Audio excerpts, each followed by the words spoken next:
When starting to serge after threading the machine, there are going to be 4 individual threads coming out the back. Now you don't have that regular chain that you're used to seeing, so first thing we need to do is make sure we get all those threads locked together properly. If you're going to set the fabric right up to the edge of the foot, which is how we'll do it for sure once that chain is made, but while it's individual, hold these threads while you get started. Sometimes what I'll do is actually go ahead and slide my fabric under the foot, just so those needles, their first stitch is going to go into fabric. It's a great way to actually see if you've got it set up correctly. You can even hand turn the first couple stitches and just watch and make sure those kind of threads start to knit together correctly. I always use a scrap piece of fabric, and did you notice I folded the fabric in half and I'm stitching on the fold. That way, when I'm done, I can actually open it up and see the inside construction seam.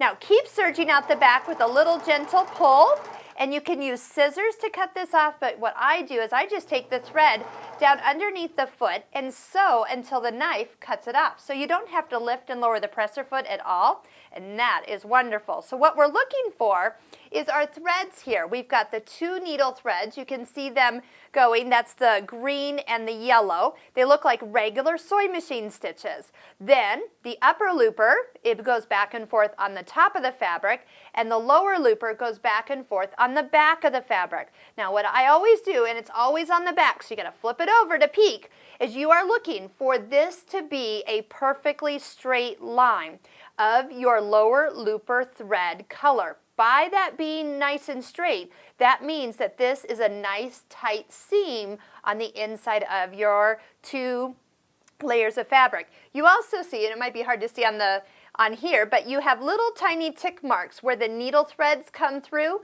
So if any chance that those are loops, then we need to adjust tension or make sure threading was done correctly.